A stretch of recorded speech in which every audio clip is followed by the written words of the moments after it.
Flying Bull Productions presents LaF, Literature and Film.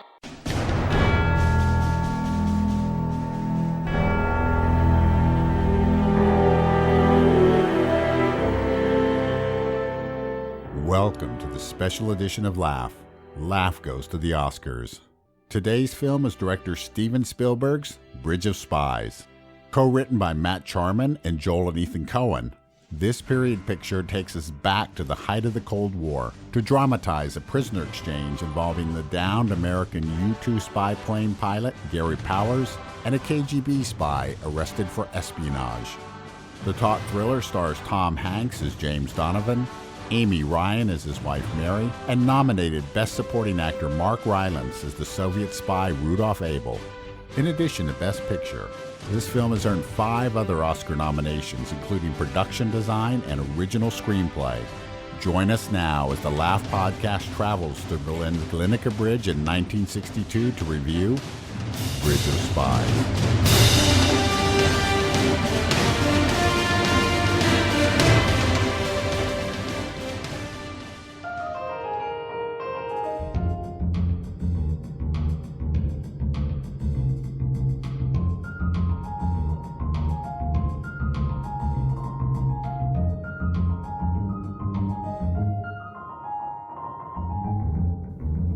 So this is the good stuff.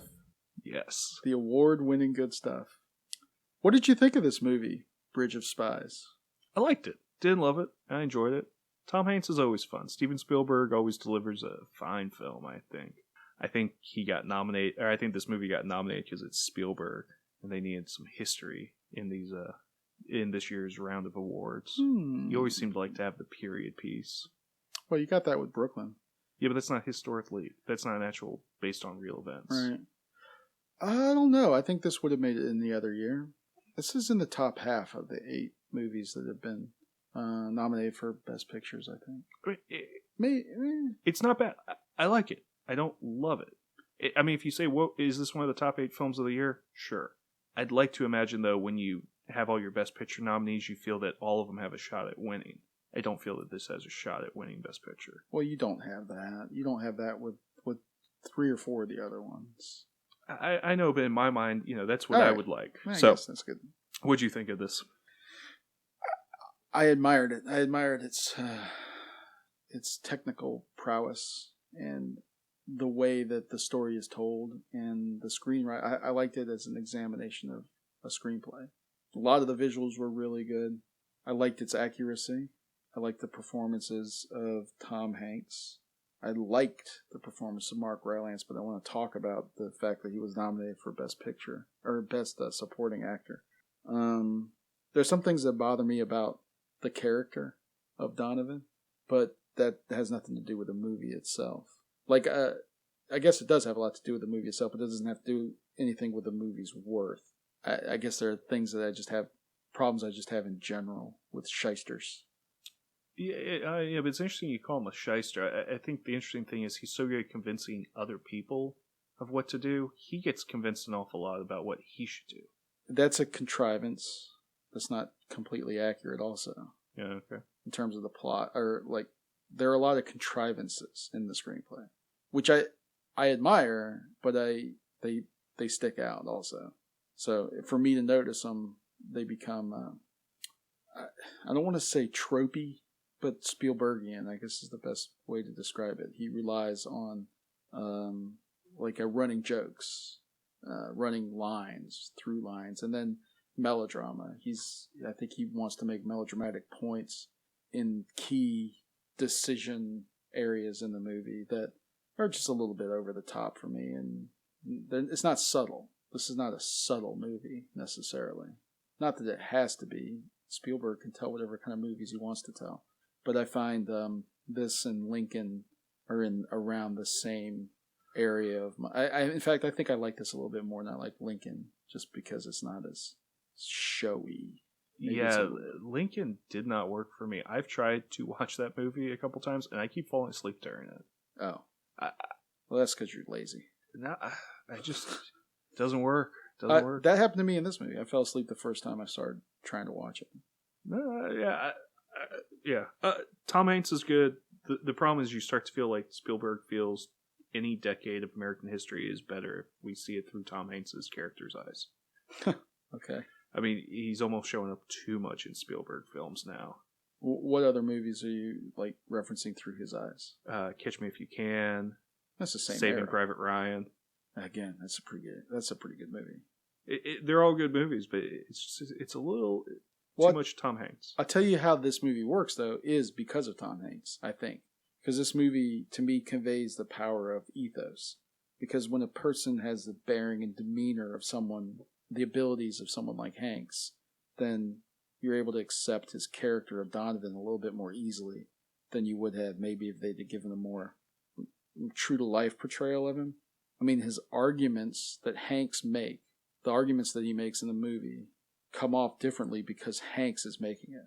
Oh, yeah. If a guy like Christopher Walken or someone without the same gravitas, maybe, or ethos, or if you had Ben Affleck, and I like Ben Affleck, I think you like him, but he can't pull it off. Yeah, he doesn't always have that likability factor that Hanks have. But there's also there's an abrasiveness to what Donovan is saying, and I think that even when you're like the very first time you see Donovan, he's on a train or whatever, or in a drawing room or something, and he's explaining to a person that his client only committed one accident when he ran over 5 different people on 5 motorcycles or whatever. And this is a position that his insurance company is taking because he's an insurance person. But when you think about how much you rely on Donovan to be focused on justice and what's right, the character of Donovan, a lot of his motivation in the movie is this is the right thing to do at this time, and I'm willing to risk everything for the benefit of this higher power, or the document of the at one point he mentions the Constitution, how important that is, and then at one point he puts another guy's life on the line, at least his existential existence, or at least his existence in prison on the line, for the sake of justice and moral right. And he can simultaneously argue from a basis of technicality as opposed to morality. And I think the only way you can do that is if you're Tom Hanks. Does that make sense? Yeah. He wouldn't have the same point of view if the roles were reversed. If he were would argue it differently. He's on a different side of the case. Right. And you should. He's doing exactly what a lawyer should do. He is fighting for his client. Maybe. Okay. But then you can't say that because the best thing for him to do is to get Abel to Russia. Abel's not his client anymore. The United States. Oh, I mean, in reality, he was. The whole time he was Abel's client. Yeah, but he has a conversation before he heads off to Berlin, and they're saying Abel is not your client anymore. All right. Well, my argument still agrees with that, and I think if you buy into that, then you can understand how he's able to have it supposedly both ways. He doesn't, because his allegiances switch halfway through the film. That's just another way of having it both ways. No, he gets hired for a new job. If he were hired by the individuals who were suing the insurance company, the 5 individuals that were suing the insurance company for the guy that ran over him, he would be arguing a different point. He would be arguing from a different perspective. So what? So there is no moral right. There is no moral exactitude. And he's acting like he's a moral character. The movie comes across as if he's this highly moral, sophisticated character. You can say it's bunkum. It is bunkum. Because he's doing his job as a lawyer. He's doing what he needs to do to win. If you had a football coach and he's got a group of players and he coaches in one style, but then you give him a different group of players, you give him the opponent's players, and he changes the way he runs his offense and his defense to better suit that second team, he's not selling out his morals as a coach. He's doing what it takes to win the game. Your analogy doesn't work. It does work, because then I win the conversation. The more appropriate analogy would be a guy like Tom Hayden, the consigliere for The Godfather. He's a lawyer and he's arguing for his point of view, but he's also a criminal at the same time. So he's not coming from a morally just point of view. He's trying to do whatever benefits his lawyer. That's how I say that the Donovan character is a shyster. Lawyers don't decide morality. I know they don't, but the character Donovan is set up in the movie as a moral character. Those seem to be his motivations. What does he ever do that's moral? Everything he does is based in based in his client's best interest. No, it's not. No. You're trying to have it both ways yourself. You just said that Abel wasn't his client. For half the movie he is. And his decisions then The are always second what's half of the best for movie, his Abel. motivations are patriotism.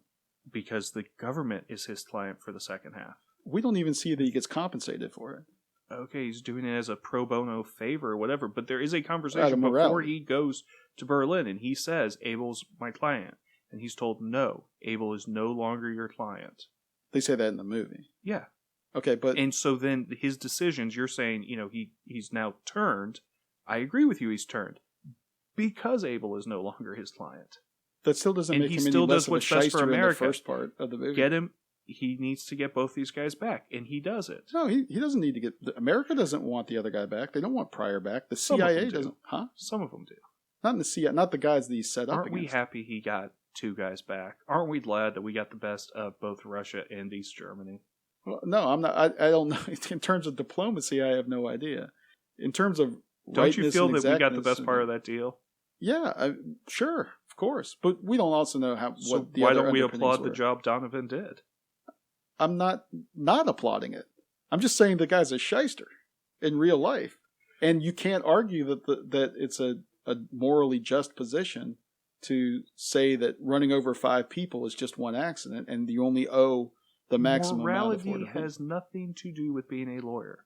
All right, for we're whatever going, reason, we're going in you keep circles thro- here. you I'm not. keep No, throwing that it's out not there. that. I do Lawyers keep are throwing it out supposed there to because of the argue- character in the movie. I'm not talking about reality. I'm talking about the character in the movie is a contradiction to itself. And you've pointed out no contradictions. All right, fair enough. That's your point of view. I You're mean, wrong. you tried to set up a straw man argument. I said there is no straw man there. No, I'm saying you're missing my point. Donovan comes across as a jerk if he's not Tom Hanks. If you have someone else playing that role and doing the things and saying the things that he does, even when he's giving that speech, I think we're willing to agree with him when he's saying, yeah, he is on his part of it. I mean, you're taken in by him. But his argument is not just. And the rest of the movie, most of what he does, his motivations are based in something, on some higher moral plane. They come from patriotism, they come from duty, they come from all of the other, I'm going to put my family at risk in order to do what's right. It's always about what's doing what is right. I agree with you. You need Tom Hanks for this role. All right, there you go. We agree. But Agree to agree. But I think it's the same thing. If you didn't have Matt Damon in The Martian, another film we're going to be talking about later, I don't think another actor could have pulled off that role and made Mark Watney as likable as he is in that film. Again, if you put Ben Affleck in that position, and not to pick on Ben Affleck, I'm looking forward to him doing the new Batman film. I think he'll be great as Batman. But he couldn't have done what Matt Damon's doing in that film in making Mark Watney as likable as he is. Tom Hanks is doing what you hire Tom Hanks to do, to be likable. I mean, Toy Story. Woody is a jerk in that film. Right. He makes him likable. I don't like James Donovan, the character. All right, I think there's inconsistency. I'll tell you something else I don't like. I don't like Mark Rylance too much. I don't know how he got a Best Supporting Actor nomination for just playing Deputy Dog. Aww. Yeah, that's all he does. He doesn't emote. He does nothing. Eyes in his soul. Okay.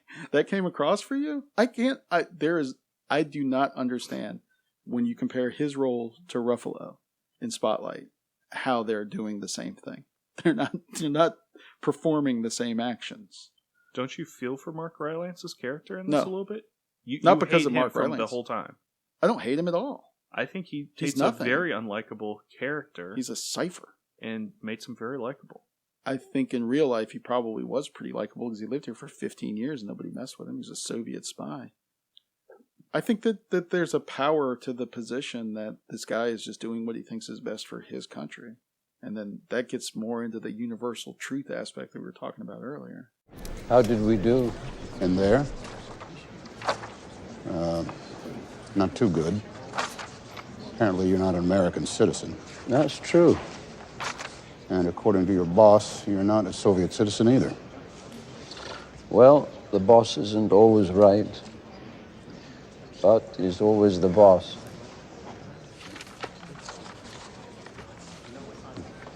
Do you never worry? Would it help? But in terms of the acting performance, you take Mark Rylance as Rudolf Abel. I mean, there's a funny little line, you know, and they come back very to the calm and controlled. He seems like, oh yeah, this guy is a spy. When they bust in to arrest him, he doesn't freak out.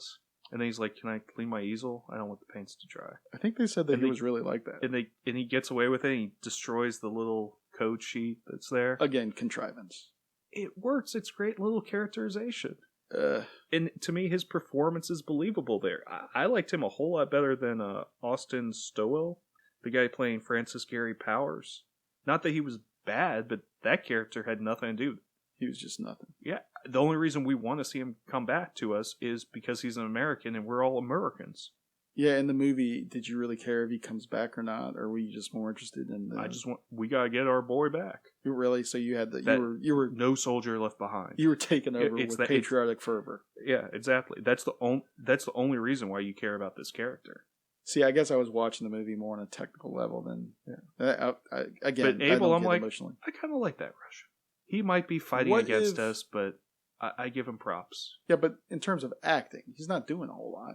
It's making me care about a Russian spy. So you think Mark Rylance deserves all the praise he's gotten? Yeah, I liked him in the role.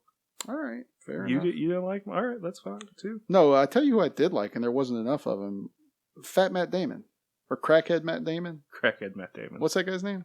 Jesse Plemons. God, Jesse Plemons. What if Jesse Plemons had played Gary Powers? Would you have liked him better? Or do you probably not. I don't like Fat Matt Damon. Because he's been so good at Crackhead stuff like Matt Damon. Crackhead? Yeah, I don't know. Maybe he's fat and a crackhead. Can you be both? Oh, I mean, he's played a lot of unlikable characters. He's done a great job, so okay. I don't like him. All right. So, fair enough. Again, ethos. It's all about the connection. What about Alan Alda? I love Alan Alda. I don't think I've ever disliked Alan Alda in anything I've seen him in. Do you think that they... I'm not a huge fan of his politics always, but yeah, he's wonderful on film. Do you think that they stopped short on that storyline, though? It seems like when Donovan agrees to take Abel's case in front of the Supreme Court, after that, it seems like he sort of falls out of favor with his law firm, and then we never see it again.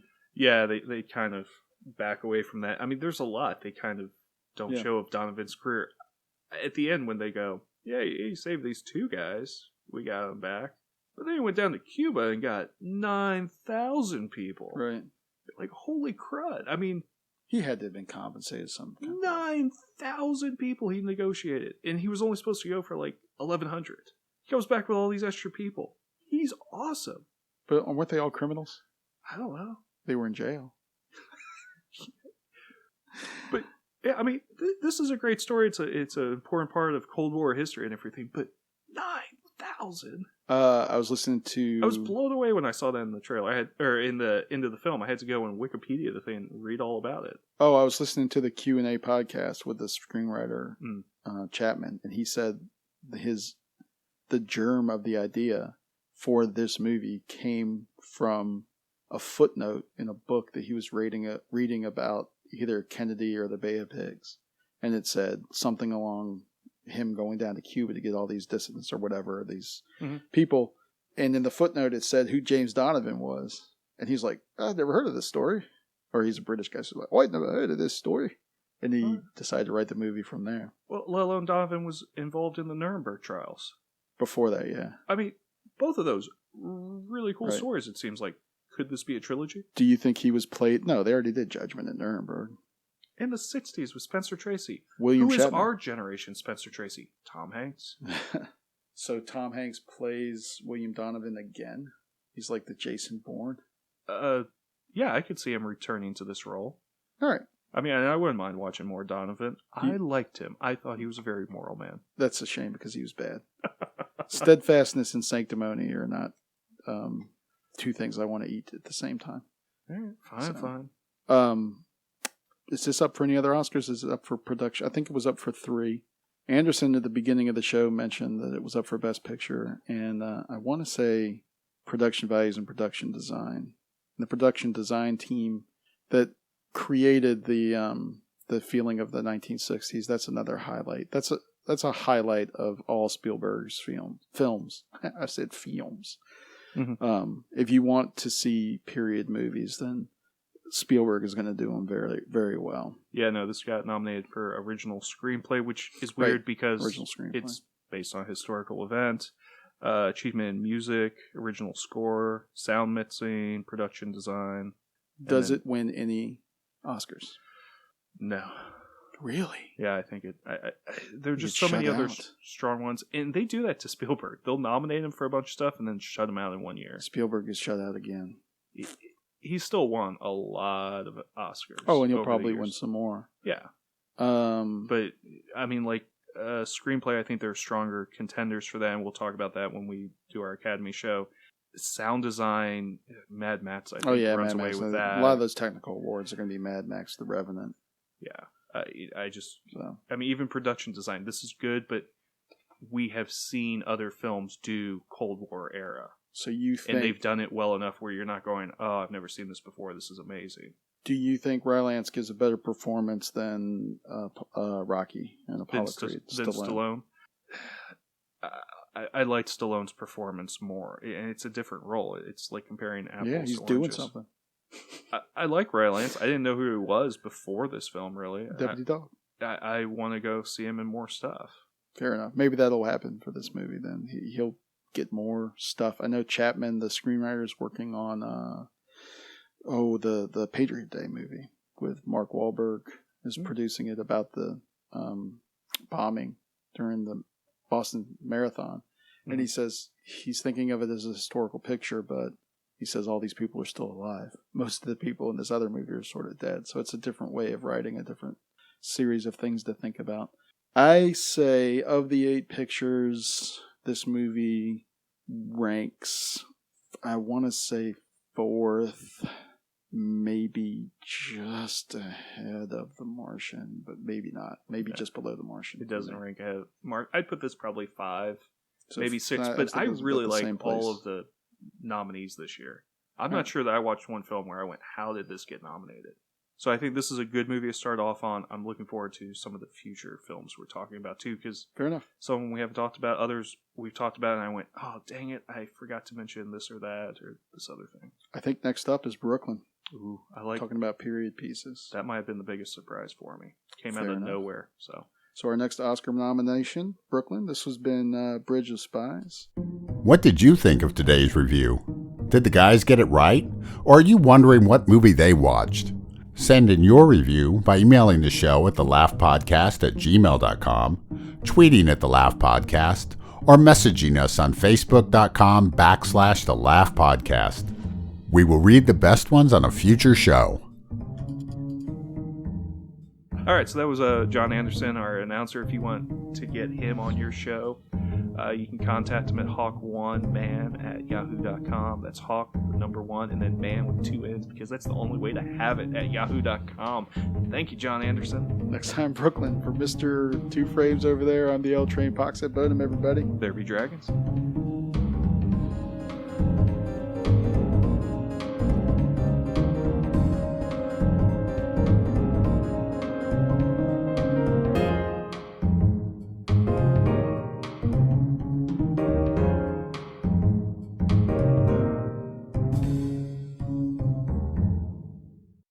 I haven't liked a Russian spy so much since I watched Spies Like Us.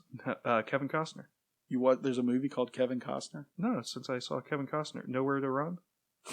I never saw that movie. Isn't that it? I thought you were saying the title of a movie when you said Kevin Costner. Yeah, well, I was worried about ruining it. That's a spoiler for a 1980s film. Oh, yeah, so you don't want to say the title of the movie. Good. I thought it's Nowhere to No, that's Run. fine. I'll repeat it. Oh, wait, so you did spoil it. You, Yeah, you well- were afraid to spoil it well, before, you look but now you're confused, so I had to. Well, I am confused because you said Kevin Costner. A famous Russian spy. No Way Out. I'm sorry. Oh, wow, so ironically, you hadn't spoiled it. At that point, you could have just said, oh, I hadn't spoiled it You haven't yet. seen No Way Out? Oh, it's a great movie. There's But no now reason for me to see it now. I know the ending. it's great. Way to go. There he goes. 2016 gets off to a roaring bang. I get in trouble for ruining another movie from the 80s. There you go.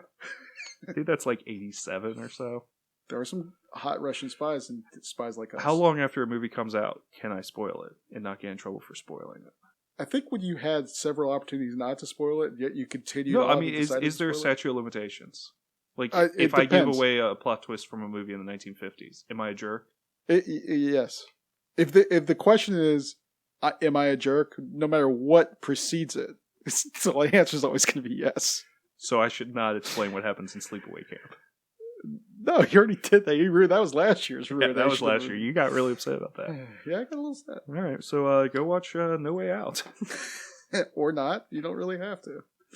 Not at this